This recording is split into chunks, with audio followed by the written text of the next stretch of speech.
Testing, testing. 1, 2, 3. Sound check.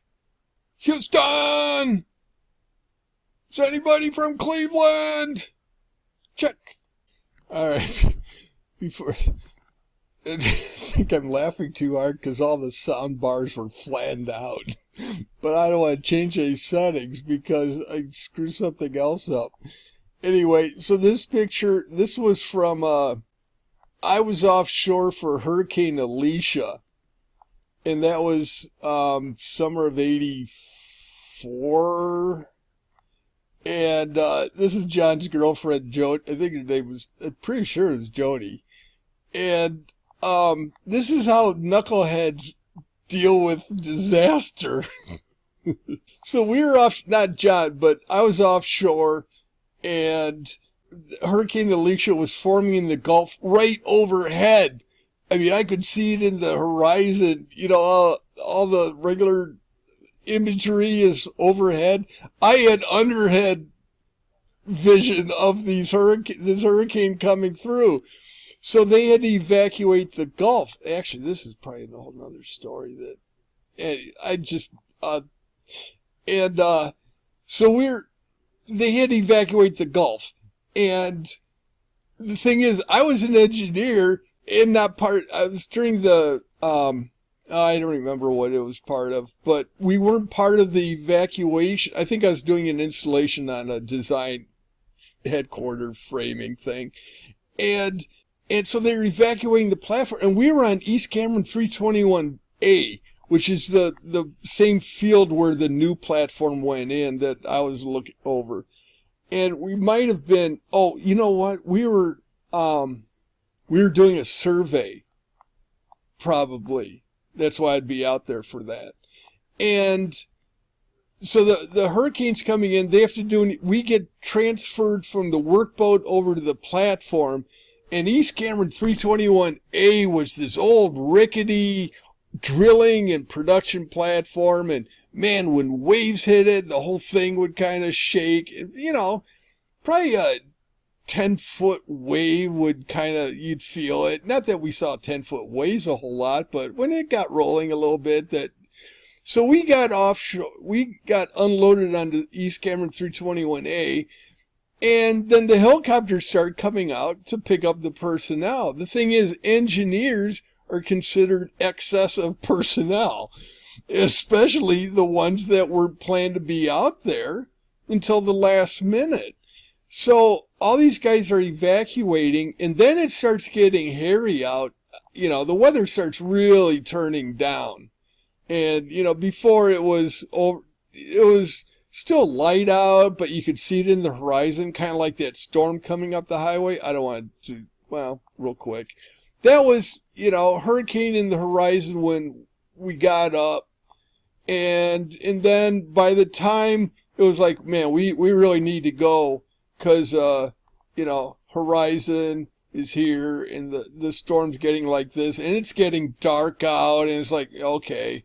And even though youth and you could talk a good talk, that it was getting a little dicey. No. Yep. And I think John was out there. Actually, someone else was out with me. Because the car maybe John was with me. That wouldn't be a surprise. Oh, that's exactly who was with me. That's how this got involved. Okay. All right. Well, I got to recall. Now I'm wondering, this isn't from that trip. I know that. But this might have been when we were coming back from being evacuated. I bet that's it. Because that's the only, I didn't socialize with Cool John. Or put it this way, he didn't socialize with me. Wonder why.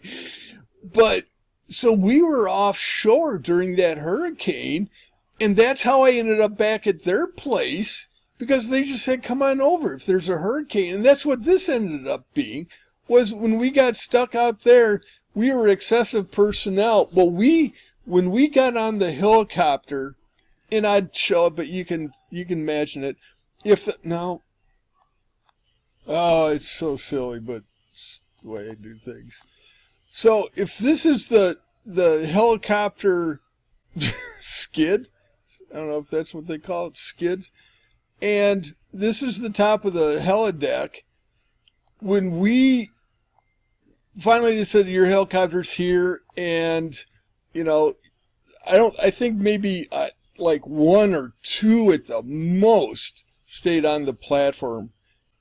And so when John got out, this is us hunched over. The helicopter could not land on, he was hovering like that, not exaggerating. I just wanted to show you.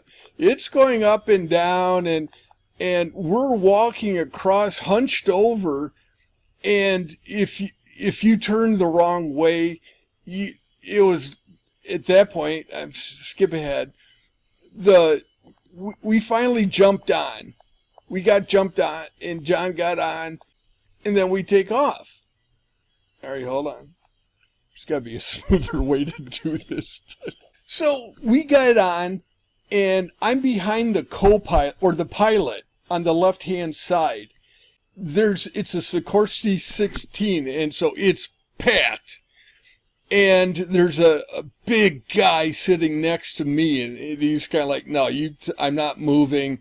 And he was white-knuckled. He was, because he probably got picked up, an hour beforehand, so he's had to hop, skip across all these platforms, picking up excessive luggage. So this guy was pretty unhappy, but he's white-knuckled. The pilot turns around, and he's screaming at me because... not screaming bad, screaming because it's so loud. The wind is so loud. And he turns around and he yells out as loud as he can. He goes, we weren't supposed to be out here because we're exceeding 65 miles an hour or 65 knots or whatever non-pilots use, knots or miles per hour or whatever. But he's saying, that he shouldn't have been flying. But he wasn't saying it like, you caused me a lot of grief. He was making it seem like, appreciate the effort, dude. We stopped by to pick you up. So don't complain about the helicopter ride. And as soon as we took off, if that's the top of the helideck, as soon as we got clear, went woof, like that. I don't remember it. I just remembered that. I don't remember being terrified. I wasn't at that age. I just didn't scare. So the pilot goes, the wind was 65 miles an hour, and the guy next to me grabbed my arm. He goes, what did he say? What did he say? And I said, he isn't sure if he thinks he has enough gas to make it back. And the guy just looks at me and squeezes the hell out of my arm saying, what? And I said, no, I'm just kidding. And he just looked at me with this, if we make it alive, kid, you're dead. So, add a little levity. It looked like the guy needed some levity. So yeah, it was John that I was with, because I know when we got to Cameron, Louisiana, they had this little ferry boat that got all the traffic as the Gulf emptied. And you're talking thousands and thousands of platforms, let alone personnel. I don't even know what the body count is body and life body count for a offshore construction, but I'll get the stats. But so everyone's lined up in this. Oh, you know what? Hold on. There we go. Finally got a setup that works. Here's Cameron, Louisiana. I think it is.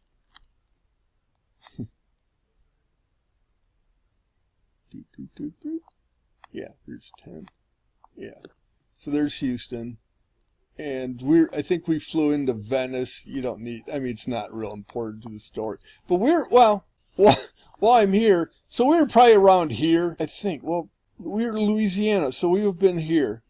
And this is the Gulf Shelf, so we were actually in this like around here. So you fly in because it took us a while to get here. Venice is over here somewhere. There are only like 3 or 4 heliports servicing the Gulf that back then that I remember. Venice, Cameron, and one other. When we got to Cameron, and the traffic's just all backed up on 82. Yeah, that's my memory. Yeah, I think it was 82. Oh, it was. Yeah, there we go. So he gets it. That's 89. We'll just presume everything's the same. Good. And they had this ferry that ferries you. Oh, now they have a bridge. All right, I'm going to prove my case. Oh, that's okay. Just go back to the 50s. So that's just showing the highway goes through there, but there's the ferry. See? Not a liar. So we get here and wait and wait and wait. And the thing is, Cameron, the only thing that's really there is a fishery. Fishery with 2 S's or 1? It's Louisiana. It's the Cajun way. We can understand this. You're too stupid to use this function, son. Okay. So there's a fishery around here. It doesn't matter where it is. It stunk. Oh my good Lord. I mean, okay, I shouldn't be doing stuff like this, but it's fun. Hold on. Hopefully this is where I was. So there's a fishery here. But the thing is, here's the zone of the fishery. So you get stuck in traffic and also, hey, something in the air. It's just like, oh my God, oh, and you're stuck in traffic because the only thing they have is that little ferry to go across. So you're sitting here, oh my God. And I know we got a 6-pack. I think that was all we got, but we got a 6-pack and we're sitting in this, because we don't care, so we just survived. And you talk about harrowing, the most harrowing part of the helicopter ride was leaving the platform. Because we did here's the dip, here's the flight path, didn't keep going down. But off the helideck, and then we did this massive dip, and then we came up. And as soon as we came up, we got into clean air, and it was stable, and it settled out. And then most of the way back, once we left 5 minutes out from the platform, it was beautiful. It was all beautiful out here. So, all the hurricanes go east to west. So it took us forever to get across this little ferry. At least 3 hours. At least 3 hours to get across. Because, again, you got the whole Gulf evacuating. So then we got back on the road, and I bet you Gulfport. Oh, hold on. All right, I don't remember it this way. Here's where supposedly Gulfport is. That's where that may still be part of the scenario. So this is where Venice is. And here's, I'm using my head nodding. It's over to the left. And so this is where Venice was. But oh my God, it took forever to get past all that. So we ended up going back. Oh, hold on. So we got back to Houston. John said, why don't you guys come on over? The hurricane was hours away from Houston at that point. So, just come on over and we'll have some fun, hang out. And there's this girl. This one, not everyone was trying to get me set up, but they're probably just trying to see if I was hetero or not. So they had this really neat gal, and come on over, and we're just going to hang around, wait for the hurricane to come in and everything else. So what do? We get over there, and it's like all these people are grabbing mattresses and going down the spillway in mattresses. So this is the aftermath of that, where I just, count me in. If I'm going to remember Alicia, count me in. And so we went over there. We had a great time. But when the hurricane finally did, I always had electricity. Some other friends, near downtown, they got whacked pretty good. They lost power. But, it wasn't a real damaging as far as wind, but it was all the glass facade buildings downtown where the gravel blew off the roof and did a lot of the damage. So, anyway, that was that. So, oh my gosh, that was fun. I gotta see where I was going with all this, but... Oh, what did I say? Hold on. Oh, I was wondering. I don't know where I came up with Gulfport. Why did I have Gulfport? It's Pleasure Island, and that's exactly that was exactly where that picture was taken. So, anyway, not that it makes a big difference to anyone, but, so yeah, there's Pleasure Island, and there's Venice, and wherever, maybe we flew in, I don't know where I got Gulfport stuck in my head, but yeah, we're back at Marathon Tower and stuff. We can do away with the sunbathers. So, do we go to Margaret? Man, you need to ramp up to talk about Margaret. Oh, before I forgot, so I found the Quigmans. And, so yeah, this was Rod. Rod and I would look at the daily article of the Quigmans, and this is just how Rod saw life, and he kind of got me into it, but it was just like, this is how we saw people. And when I traveled with Rod, we'd go to Lafayette for a production meeting or something, and we'd be stuck at Baton Rouge Airport or Lafayette Airport, and, we'd be in a delay, and we'd just, get a beer and just sit there. And one of those airports had a big upstairs balcony. I'm not going to go try and hunt for it, but, and so they had like this upstairs where you could look down on all the other passengers and stuff waiting for flights. And Rod and I would just sit up there and do people analysis. And Rod came up one day with these, because people are really heavy in the South. It's just like, you think all that fried steak doesn't do something? But so people are kind of living large. And so Rod came up with this theory that those people are the Olympic athletes. Those people are the Olympic athletes on the planet Gravitron. And gravity on Gravitron is really strong. So, like Olympic athletes are on Earth, that's what these really fat obese people are on planet Gravitron. And Rod came up, we come up with all these, he came up with, and I just, once he, I'm not original, but once he came up with something, then I can kick in. That's when I kick in, is when I see something else and go, I want to have as much fun as you are. And so he came up with this planet Gravitron, and these are the Olympic, and they're the only ones strong enough to travel off into other galaxies and stuff. But that was, oh God, those guys.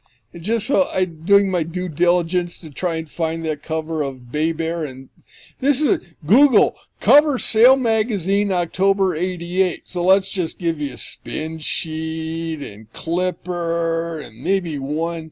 It's like Google doesn't even try. We'll give you Compass magazine, maybe some pictures that look like. It's like, come on, you guys. And then I found a project I worked on that was kind of cool, but then I looked into it and it was like, well, that's it, but not really it. It's a branch of it. Anyway, so going back to, sorry, if you knew how many wires I have to hurdle over, I've got 4 computers, but 3 of them active. And it's not like because I'm so high tech, it's because they're in different working order. And then the thing is, on all of them, I've got Windows 7, Windows 8, and Windows 10. 10 sucks. Everyone knows that. 8 sucks. Most people probably know it. 7's great, but the one that has 7, somehow the internet got all goofed up and it won't upload. All I have is Excel and Word 2000, and those for some reason don't work or only work on it, but it doesn't get internet, so I had to bounce another one, and then this, oh, jeez.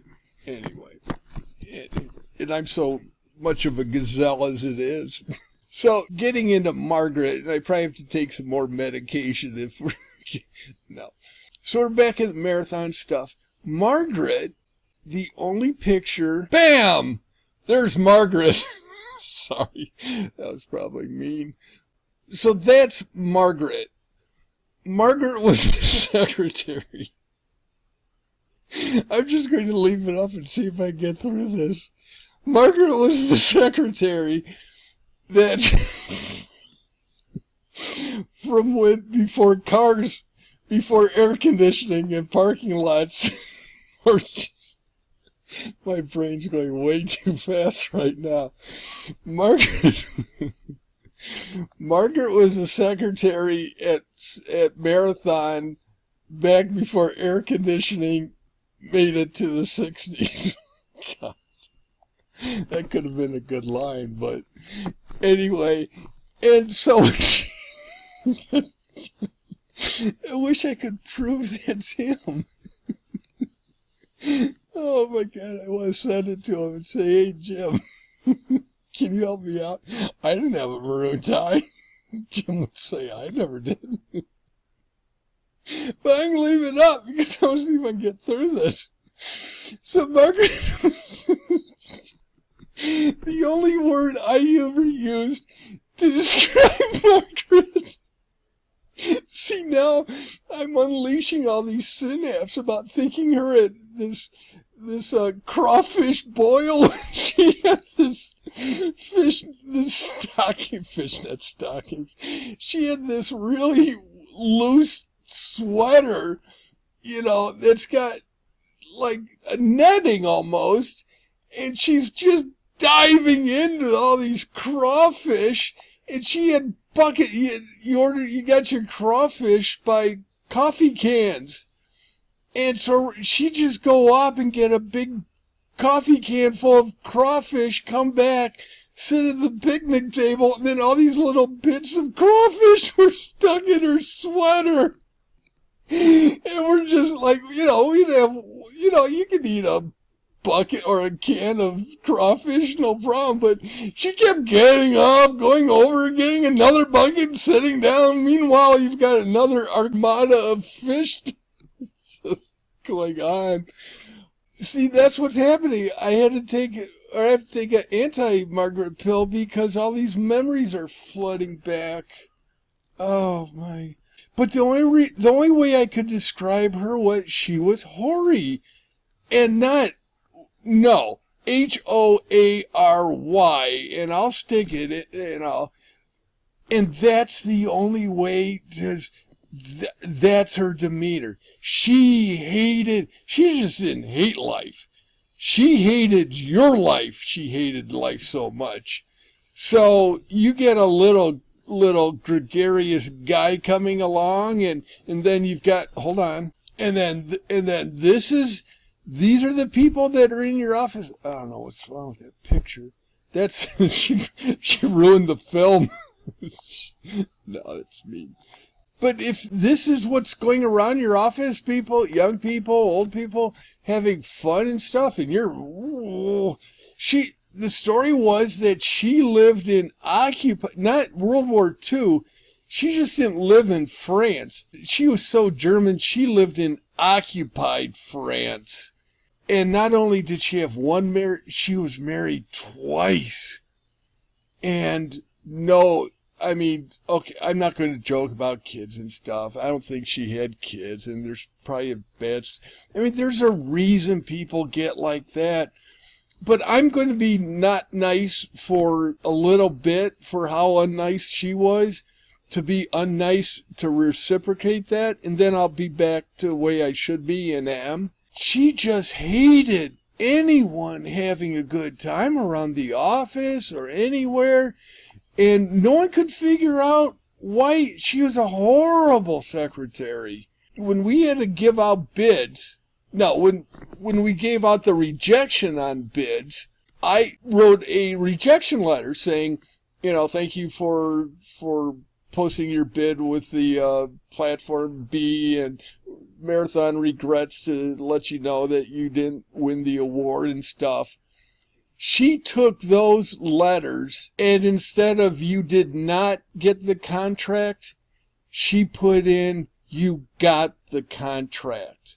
Twice she let letters like that go out, where instead of "do not," she left it, or it would put in do. And then she'd just go, well, you gave me so many different copies, I didn't know which one. I don't keep track of these things. I've got all these engineers to look after. I do what you guys tell me to. She was just one of those that never your fault, and you try and catch her. This is how bad it got with her and I. That I give anyone, okay, you burned me once, okay, I remember that, but I won't act on it. You burn me twice, then I'm going to avoid you. There's just no reason to, unless they're your boss. But you burn me and we have to keep communicate. I become the apologist. Margaret, how are you doing? That looks like a lovely rope that you've got around your neck today. And, I'm glad you did something with your draperies.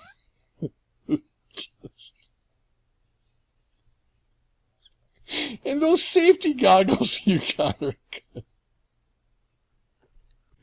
Okay. But, so I'll try and be nice. Never did she get, and this is so apropos, she would just look at me like I hate him and I'm going to make life miserable because I've got, see, that was the thing. Why was she still employed there? We think, jokingly, but we thought that she had dirt on people. And that's the only way she could have been around that long.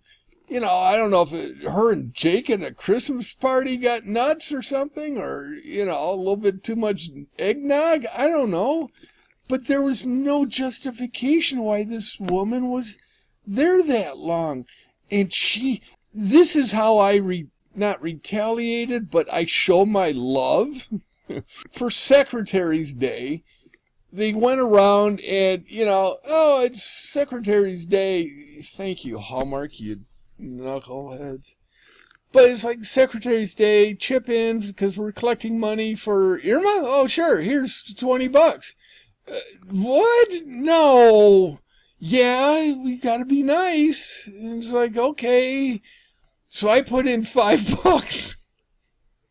And I know it was $5 because they bought her a plant for her office. And that afternoon, she did something that ticked me off. And I went in and I cut off $5 worth of leaves and just left them there. And it was just like, oh, man. So she was just and the thing is, the way all these other guys, they dealt with it. Here's her office. This is her. This is her leave. She just leave little things behind. But her office was here, and I was here, and so it was just like, boom, every day. Boom, how are you, boom. They just run into each other. There were some office, file rooms back here, and so, but these guys were smart. They didn't put up, and I think I was just her punching bag because it got to the point where I just didn't even care. Be nice, be not nice, I don't care. You treat me that way, then I'm just going to reciprocate in kind. But all these other guys, she didn't retaliate them. But boy, did she do and do not and do-dos on me like there's no tomorrow. But so Margaret, and there's probably 1,000 stories that now I took a pill. And, no, I didn't, but I kind of did. Well, when you have all these surgeries that you need daddy's little helper, so we'll just call it like it is. And that'll be addressed later on, but, so I had daddy's helper, but not because of this. But anyway. Oh, so to wrap up Margaret's little tenure, and I can knock off two on this one. As soon as I left Marathon and off to Chicago and Andra and blah, blah, blah, because of what happened with Jake and I at that performance review, word got out that I was on this probation and maybe going to get fired. All these guys stuck up for me, which I didn't expect, but apparently they did. And he came down on Jake to, I think, back off on me, but I'd already made up my mind, and I can't remember exactly how I resigned. But as soon as I left, Jake was replaced. I don't think he retired. I wish I knew that. But Margaret, without Jake around, she is just, there's no way she'd survive under anyone else. No way. And this was back with Selectrix and all these things. There's no way this one would adapt. And she's just, all these will be falling on her keyboard and shorting out and, spontaneous combustion running. No, that ain't going to happen. But what ended up happening to Margaret, and that was the whole idea about the garage, what happened was, with Margaret, she parked in the same parking spot all the time. And apparently, someone was getting their keys, or their car was getting keyed. And you see where it's going. So, what happened was they put surveillance cameras to find out what was going on, because this person's car kept getting keyed. And it turned out that someone was parking in Margaret's parking spot, and she was keying their car. They hauled her down and said, Margaret, we'd like to give you a chance to kind of, this is the way the story went, and make for it what you will. And they gave her a chance and said, look, come clean. And she denied it. And they had her on video, and she still denied it. But the story was that she got terminated because she got caught keying people's cars. So, hey, look at that. There's your sun simulator. That's a whole nother story, you crazy conspiracy realists. Anyway, getting back. God, let's just go down the street real quick. So I'll show you where that guy was just pounding his dashboard. Whoa. So I know it was right down this street. So we're going home, and then the storm hits. And then, yeah, like one of these gardens, they're gardening, and the sprinkler's right here in the street. And this whole place is going back. So we're all lined up in traffic and stuff. The sprinkler's going, and this guy is like, what is the guy going to do? Is he going to close his sunroof or not? And you could tell, because everything's just getting douche inside the car, and I'm just like playing it like nothing's going on, doing a Benny Hill, just like, huh? What? And this guy just ends up just laughing so hard, beating his dashboard, because this guy just, oh boy, those were fun. Anyway, so that's Margaret. There's probably 1,000 different things, but she just hated her life, but hated yours even more. I don't know. We can quickly wrap up Houston.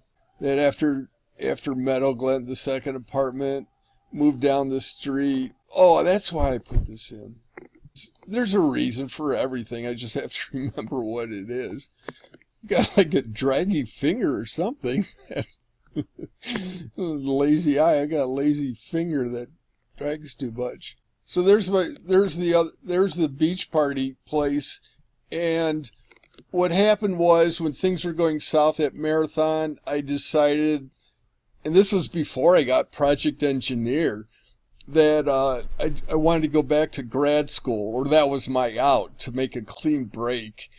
And I applied to, you know what, at that point I only applied at Purdue, because I thought for sure I'd get in, alma mater and everything. So I applied, I think I only applied to Purdue, and I kind of went around told people that, I'm going to be leaving, and don't worry about Jake and stuff, because not that we talked at work about work at happy hour and stuff, and I'll address happy hour as another thing. Just put it into proper perspective, not gloss a code or anything. So I kind of told people that I'm going to go back to grad school, and I'm going to Purdue, and you're all but guaranteed to go back to your alma mater. That is, except if the third person is beady-eyed Myers. on, I guess, the nominating committee or award or whatever for students to get accepted for grad school at Purdue. I had one, I think Walker I got a recommendation from, and Professor Schurig that I did summer work, did drafting. Oh my, talk about how archaic drafting was. Oh, we had a Leroy lettering set to do drawings, what you do now in Excel.